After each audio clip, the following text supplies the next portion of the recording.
Mini episode 705 of the FDH Lounge is brought to you by Sportsology, delivering unconventional columns and webcasts about sports, TV, music, movies, and more. Follow them on the web at sportsology.com. The FDH Lounge. You'll want to schedule your life around it. A long time ago, on a gloomy, wet Cleveland spring night, two men stand alone amidst the late-night drizzle. Their voices echo across the vacant station parking lot as they debate the merits of the great American radio show that have been missing for far too long. On that night, an idea was born. That idea became the FDH Lounge.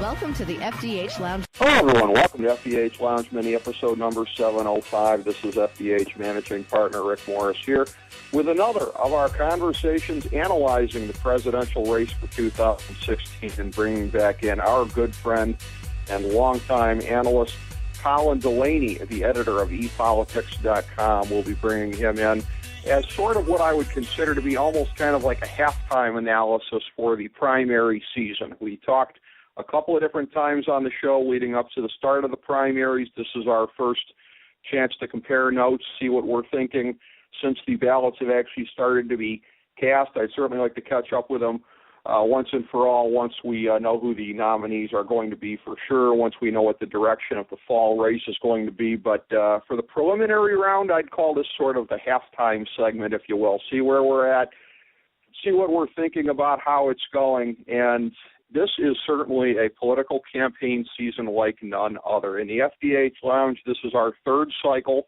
of covering presidential races. We started in 2007, and on our first full-length episode that we did at the time, we actually got a jump on covering the 2008 election. If you remember, it started really early in that cycle. We came on the air January 14th, 2007, and the first debates were right around the corner. So we covered the 2008 cycle. We covered 2012, which was really, I think, kind of blah compared to what came before and what has come after. 2016, wow. This is one that we're all going to be telling our grandkids about someday, I'm sure. And somebody who is living it on the front lines, as I say, our longtime friend, somebody who I really enjoy discussing these issues with, Colin Delany, editor of ePolitics.com. Good to bring him back in. Get his thoughts. Colin Delany. So it's right about halftime, my man, in this preliminary round. How you doing? What's on your mind? I'm doing okay, Coach. I think we're going to take him in the second half. Well, always a pleasure. Always a pleasure to have you, my man. And depending on what you're talking about, you have a very good chance of being right. Let me start with a partial mea culpa and something I partially got right. And this is something where it's very, very rare that you can find something like that. But my guy Rand Paul, unfortunately, was out after the first round of votes were cast in Iowa.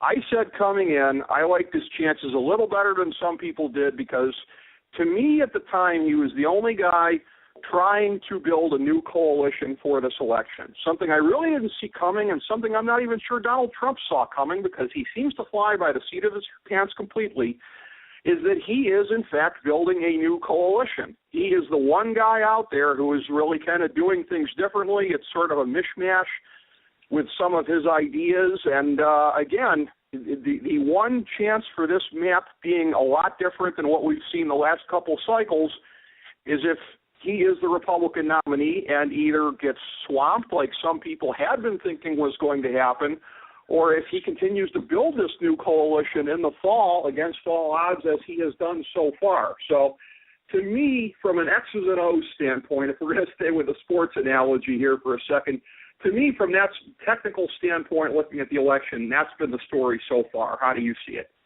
Oh, wow. I mean, I'll tell you, of course, none of us has ever seen anything quite like this. One thing that, I've been fascinated by is the idea that Trump is a candidate of the Internet age, but he's a different kind than we've ever seen before, right? Like if you look at Obama, you look at what Bernie's doing now, you look at what Hillary's doing now, you look at what Ted Cruz is doing now, they're all working the intersection of traditional political organizing and the Internet, right? Obama sort of created the modern template of a campaign, and plenty of people on the Republican side were using that just as much as the Democrats are. Trump is a different kind of internet candidate.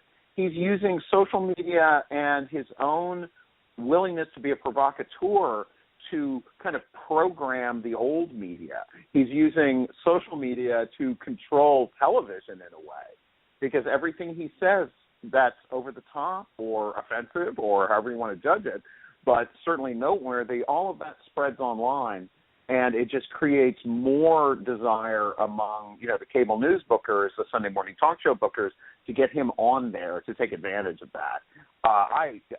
The only thing I can think of is it's going to be Kanye 2020, because I think that this style of candidacy is made for a celebrity and nobody else in a way.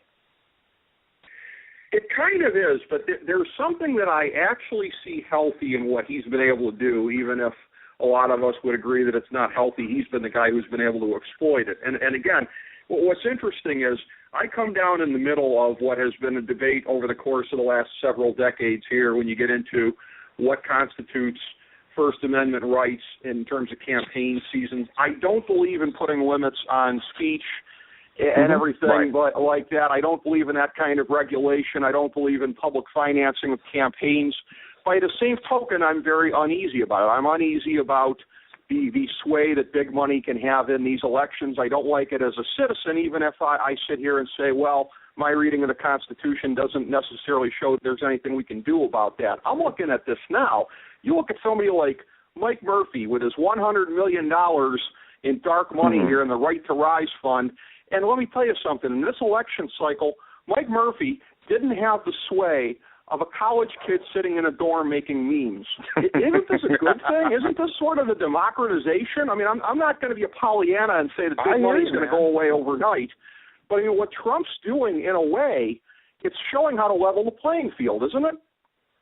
Well, and Bernie, too, right? Because what has become ironic on the Democratic side is that Bernie is now functionally the big money candidate in terms of resources. Hillary is trying to build a small donor list, and she's having success building it. But Bernie has brought a whole lot of people actively into the financial part of the political process, where Trump hasn't needed it, right?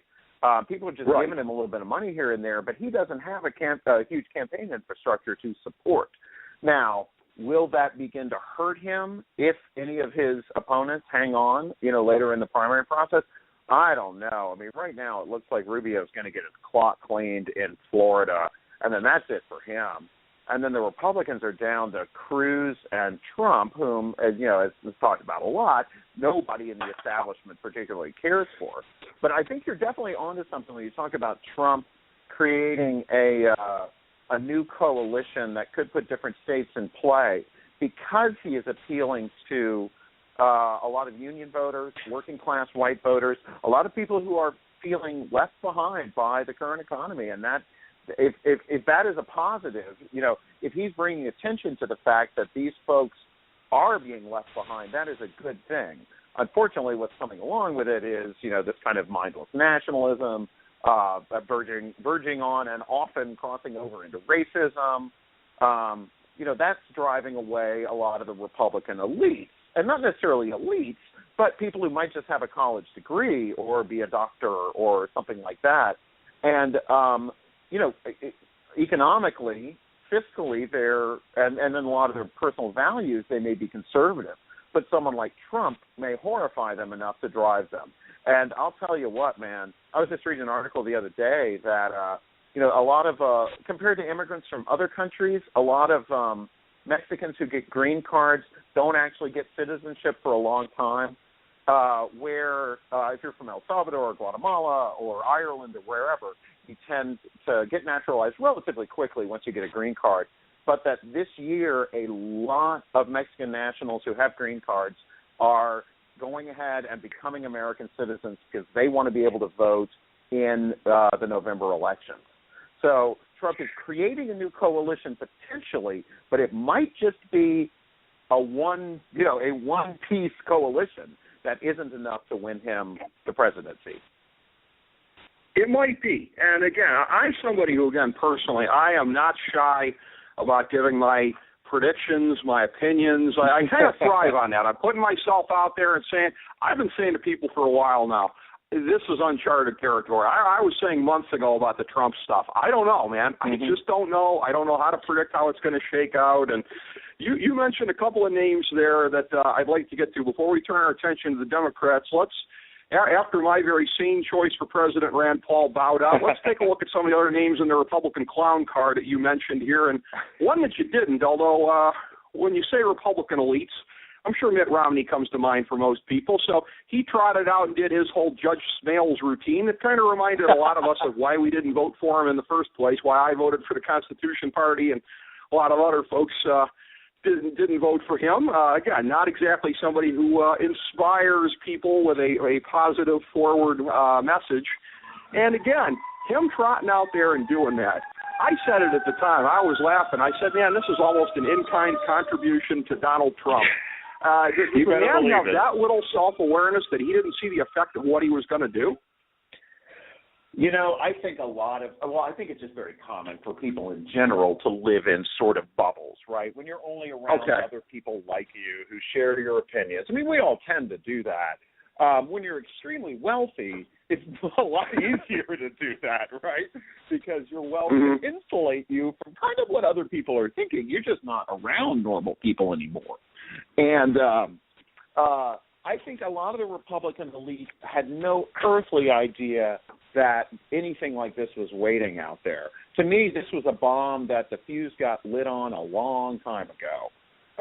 But I think a lot of them had no real clue that this kind of resentment against them. I mean, if you look at the votes that have been cast so far, these so-called outsider candidates, Carson, Cruz, Trump, have gotten something like 80% of all the votes cast in the Republican primary so far. So, when Romney stands up there and talks at Trump, that to me he is just embodying everything his supporters hate about, the establishment that they feel has been ignoring them. Exactly. Plus, this is a guy who groveled for his endorsement 4 years ago, so people see right through that.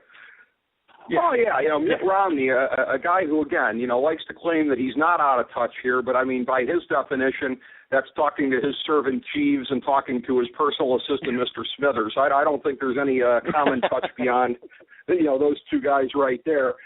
Somebody else you mentioned, Marco Rubio. What's interesting is, again, I'm hesitant to say this because I feel I get accused of putting myself over a little bit too much, but, 4 years ago, he gives the speech at the Republican convention, and I was getting some early looks at the guy going, I just don't get it.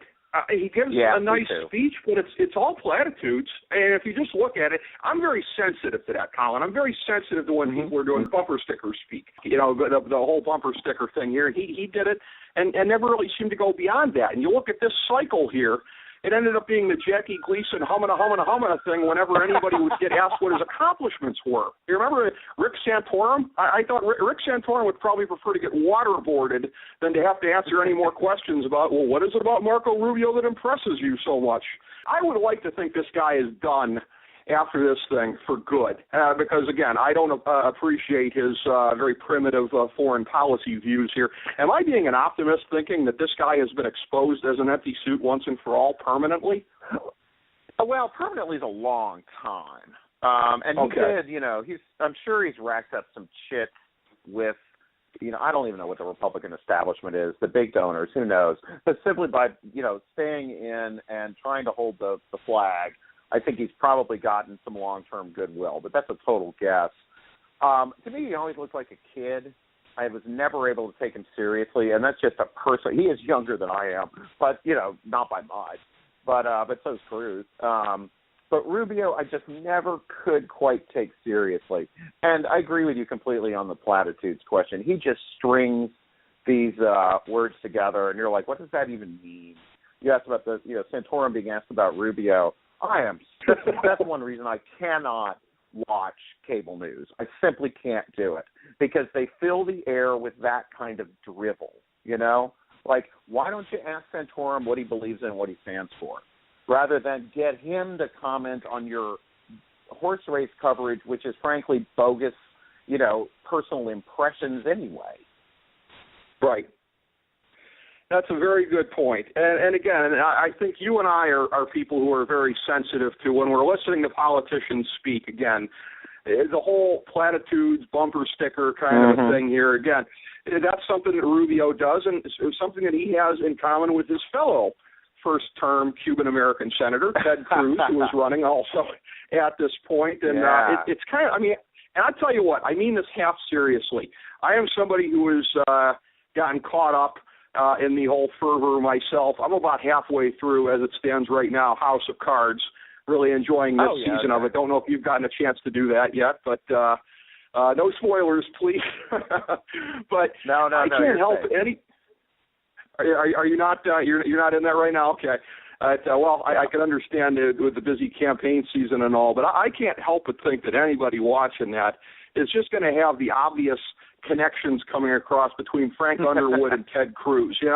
I mean, they try to make a virtue out of the thing, of the fact that everybody hates the guy who knows him. Everybody in Congress, his ex-roommate has racked up a lot of follows on Twitter because he rips him every chance he gets. I mean, Ted Cruz being such a dick, that's a thing where they try to make it like, well, he wouldn't be hated if he wasn't standing up to people. But it's a thing where, like, well, sometimes people are just hated, again, because they're an a-hole. And it strikes me that that's been the single biggest thing that's been keeping people from coalescing around him. I can't tell you how many people I've talked to who have the same visceral reaction to seeing his unctuous mug on their TV screen talking in that faux folksy kind of a manner that he does. I mean, do you think that he would have more people coalescing around him as the anti-Trump if it wasn't for the fact that he just is so intolerable to so many people in terms of how he comes across, that punchable face of his? I think you're right on. If he didn't seem so pious and smug about everything, it'd be one thing. But, don't tell me how how you're going to be morally superior as president when you turn out to be a backstabbing little weasel, right? Right. I mean, that stuff with Ben Carson right before Iowa, I think that actually probably hurt him quite a bit because that went to a narrative of him being nasty, right? And there's this old rule that I've read about, here and there, but that, one-liners and zingers and, things like that stick to a candidate when they hit the mark. And Trump is brilliant at that. He's a classic bully. When he calls Bush low energy, it sticks because it's true. When he calls Cruz a nasty guy, that sticks because it reinforces a feeling we already have about him.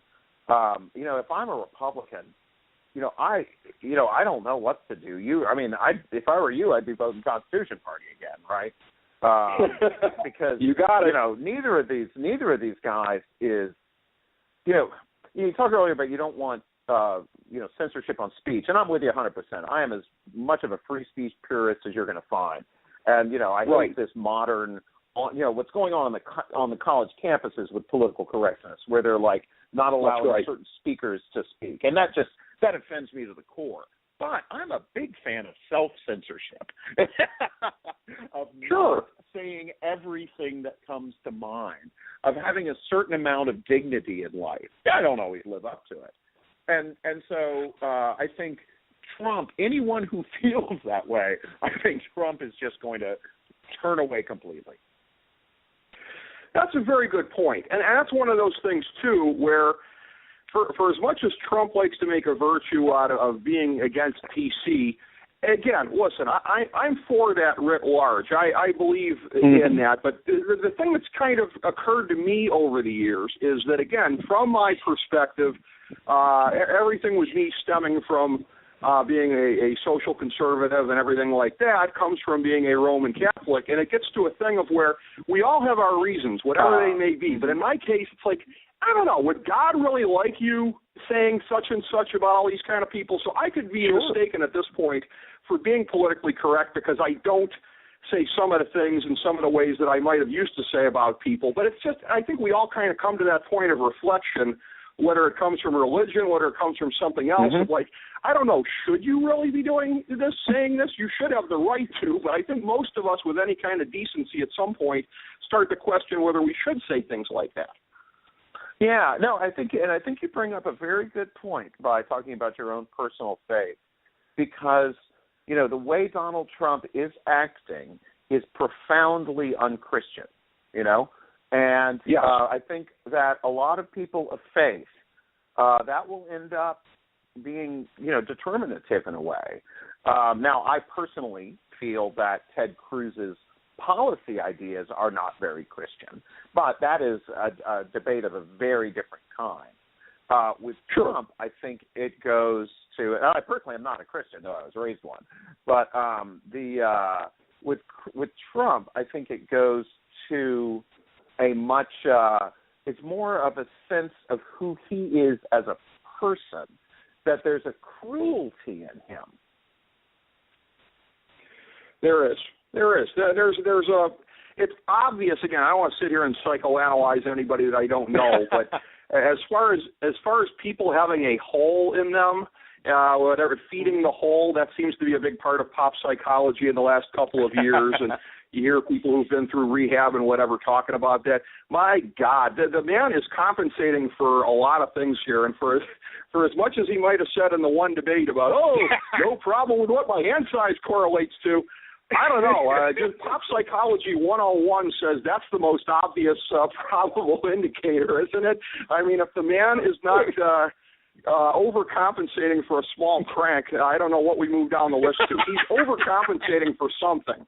We know this, right? Yeah. This is not how a secure man conducts himself, Colin Delany. Well, I do agree with you, but I will say that, you know, something that I figured out pretty quickly in politics, partly driven by people I knew in college, but partly, you know, driven by actually working, you know, in the Texas legislature way back in the day, that, you know, kind of successful male politicians are sort of driven by, and not all of them, of course, but many of them are driven by this combination of ego and insecurity, that they're insecure enough to really need the approval of the masses, but they're arrogant enough to believe that they deserve it. And to me, Bill Clinton is a classic example of that combination. I think women politicians, you know, don't fit that type quite as much, and certainly, again, not every male politician does, but a whole lot do. With Trump in particular, no, I'm not going to try to psychoanalyze him either. I've never spoken to the man. You know, wealth does weird things to people too, you know. Oh, it does. It absolutely does. But again, as he is showing, all the money in the world can't buy you that kind of sense of self, that kind of security to where you don't need to demean other people. The man is a lot more insecure, as much as he tries to hide it, than are most people, because he wouldn't conduct himself clearly if he wasn't. One name that we haven't mentioned thus far, probably the last one before we turn our attention to the Democrats, not that he is deserving of any more attention than this, because he's probably going to go down as the pathetic footnote that he appears to be at the moment. My home state governor, John Kasich, angling pathetically to try to stay relevant with a win in Ohio, which present polls show could happen potentially, but again, you wonder about what the end game is. He's been very loud and dismissive of the notion of being anybody's vice president. When again, it would look like with Trump's strength that he has had with blue-collar voters, white voters, etc., that you could see Trump going for a strategy of doubling down on the Rust Belt that Kasich might fit into, but he seems to be disavowing that. I can tell you the Ohio Republican Party has been pretty nasty to Trump throughout this thing, which would seem to poison the water even more, but what do you think the end game is there? Is this just another one of these idiot politicians that looks in the mirror and sees Abraham Lincoln? Possible. You clearly don't much care for Kasich. I mean, I just remember him from the Clinton. I just remember him from the Clinton impeachment days, really. But you know, in this at the moment, it's to his advantage to stick around, because he might stumble out of a brokered convention president. You know, you never know. I do want to talk about your guy Rand Paul, though, because I was really surprised at how that one turned out. You know, that I really did expect him to fire up a certain segment of the right.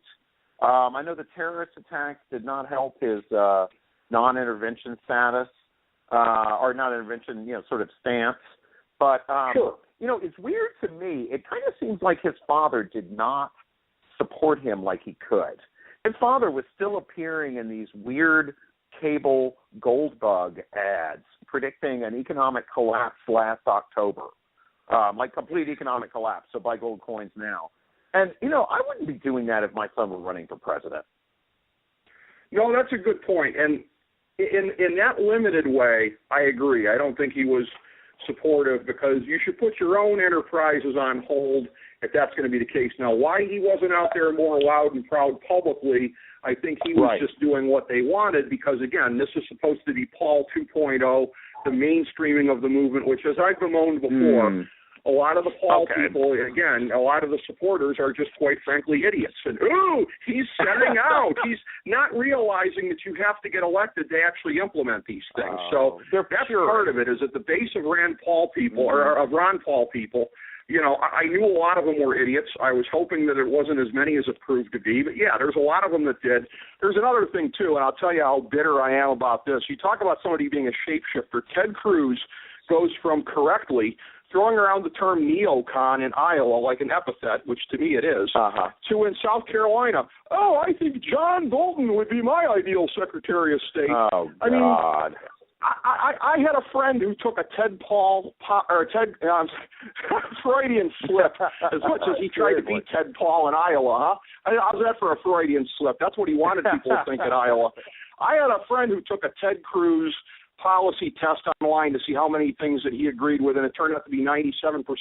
And I said, really? How do we define his foreign policy? How do you go from neocon in Iowa to John Bolton would be a great Secretary of State in South Carolina? You talk about shape-shifting. Yeah. So Rand was plucked off by Ted Cruz, quite frankly, still there. I think there may have been some voters who just couldn't shake their attachment to Ben Carson, who inexplicably finished ahead of him in the polls. Ben Carson, I knew was going to be a spoiler by the time he came back to earth, and he did. But I'll tell you what, again, you and I are fascinated by the X's and O's of these things, and I still haven't gotten an answer of what happened in Iowa, because you were probably looking at it, anticipating, as was I. Rand Paul was the only guy out there colonizing the college campuses on the Republican side, working at it hard, 10,000 people mobilized, whatever. I don't know, but it's one of those things where when he dropped out, he kind of made it clear. It was like, look, we were supposed to do better than 5%. We thought that we were doing better than the polls. We did exactly what the polls indicated, and that was our sign. So I still haven't gotten an answer as to what happened there. Well, one thing is that Cruz had put a lot of time into Iowa, but also from a data point of view, like they really knew who their people were. That's one thing I talked about, the Obama style of campaigning. Ted Cruz, of the candidates on the right, seems to have taken the sort of data-driven campaigning model really to heart. But then I think that helped him in Iowa. I'll tell you what, anybody who relies on young voters had better check their strategy, because they failed everyone. They failed McGovern in 1972. They're not particularly helping Bernie right now. They're not turning out at very high numbers. Those who do tend to support Bernie by a huge margin. But it's just young people have a lot else on their minds, and they don't vote at a very high rate. Well, here's the thing. This is a very good point of pivot to the Democratic side, a good transitional question, because this is going to be kind of half and half here. But I've seen a theory out there, and I kind of believe it, and it might seem far-fetched to guys like me and you who are kind of, inside the bubble in a lot of ways, and, we're very fixed in what we believe. We know what we believe. But that there's a lot of potential crossover among young voters with Rand Paul and with Bernie, and that with Bernie being in the race, a spirited Democratic race on the other side, I mean, to me, again, I'm a Rand Paul guy. You would be much more for Bernie than for Rand Paul. So it may seem ridiculous to us, right? What would make us shift from one extreme seemingly to the other? But young voters, I think, are lumping them in together as just amorphous change agents. A lot of them, I think, got more excited by Bernie, and I think that cut into the youth thing for Rand Paul. It's certainly possible. I mean, look, let's face it, conservatism is not terribly popular on college campuses. If you want to go meet chicks, go to a Bernie rally. I mean, it's that simple. I'm exaggerating slightly. But, there's the old line that the far left and the far right do meet. One thing, we were talking earlier about, you called them idiots. I'll call them purists. They both, at the ideological ends, you tend to fragment into subgroups, from Monty Python's Life of Brian, when they're in the Coliseum with the People's Front for the Liberation of Judea here and the People's Judean Liberation Front over there, right. I mean, I think that just naturally happens. With the kids, though, I mean, Gloria Steinem got in a lot of trouble for saying that the girls are going to Bernie events because that's where the boys are, but I'll argue that both of them are going because that's where people are. So that is a little bit of it. But they're also just he's getting very high percentages among them, but they're not turning out at a high enough rate. His difference in Michigan was largely because he got a higher percentage of black voters in Michigan. I suspect because of the old industrial, the labor, the hatred of trade pacts. And, Clinton's husband put in NAFTA. And, I would argue that NAFTA has been a tiny factor in the job losses, but it is an article of faith, in the labor movements in the Rust Belt that NAFTA, killed their industries. And Bernie really appealed to that. But yeah, kids just don't turn out at a high enough rate. Perhaps one day that'll change. It may, and again, it fluctuates because, like you said, it doesn't happen very often. But Obama had a higher success rate than do most, and that was definitely part of his advantage in 2008. It was part of it. It is sort of like chasing the unicorn, but you see the examples of where it happens, and it makes you think that it's possible. I have to tell you, in the aftermath of Michigan, this is a funny story from inside the FDH Lounge family. Fellow FDH Lounge dignitary Kyle Ross, with whom I co-host a lot of my football and wrestling segments. He's a big Bernie partisan, so him and a lot of his friends were part of the lynch mob on the 538 thread the other night. I don't know if you heard about this, but Nate Silver and everybody was getting roasted for their 99% prediction on Hillary winning, which, after all, was only based off of the polls. So, I'm not sure exactly what 538 was supposed to say at the time. They were having a little bit of just gloating at their expense. But, again, I have a little bit of sympathy for Nate Silver and company on that one, because it is, I've seen it called, maybe the biggest upset in primary history, to go from an average of, 41.4 down to winning by about 2%. Yeah, but that's putting too much faith in polls. And here's what the problem was. Michigan tried to jump the rules in 2008 and hold their primary early, and the Democratic Party basically took the delegates away. Obama didn't even get on the ballot. Yeah, so there was no polling in 2008.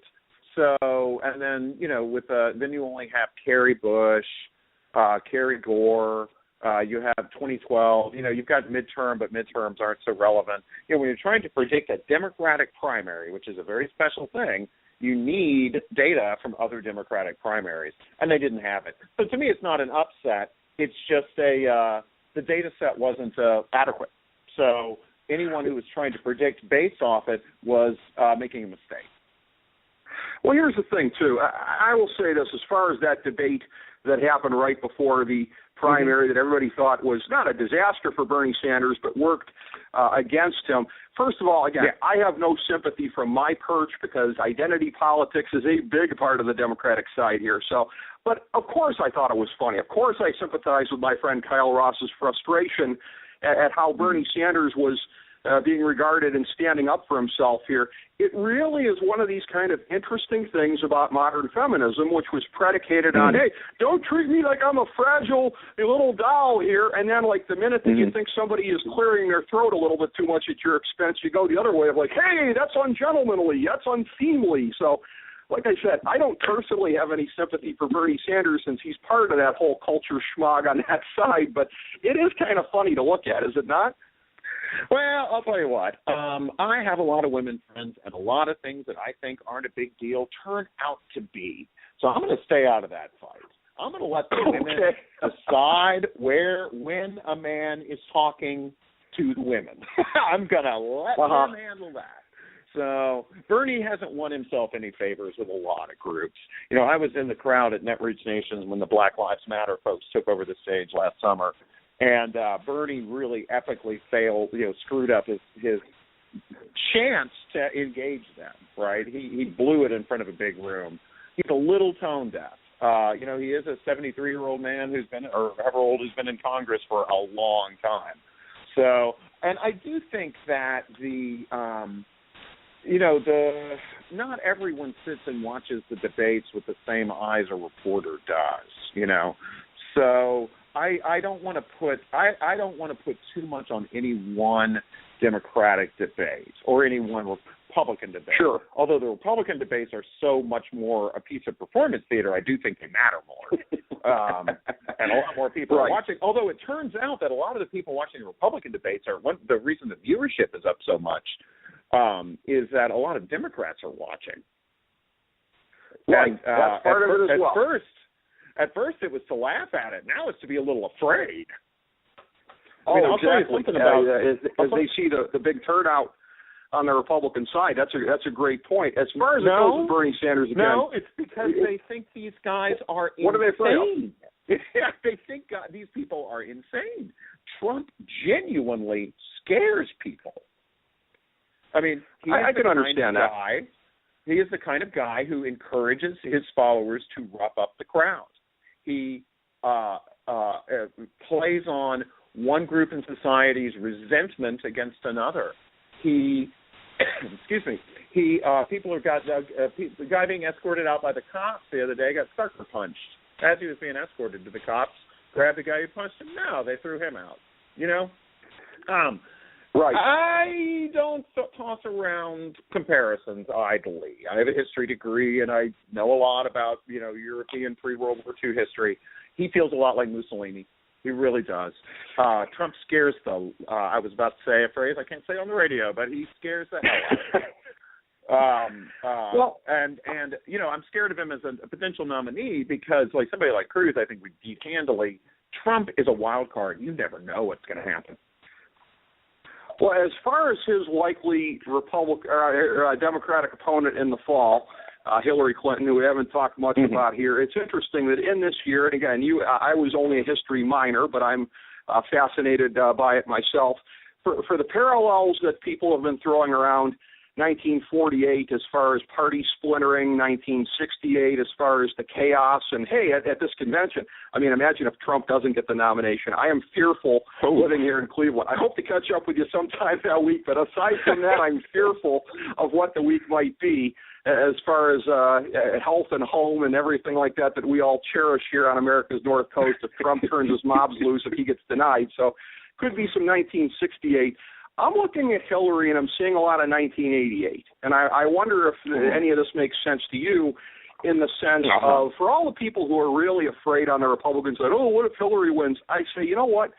I look at her, and I see, and not policy-wise, not whatever, but as far as like how good she is as a politician, a lot of George H.W. Bush.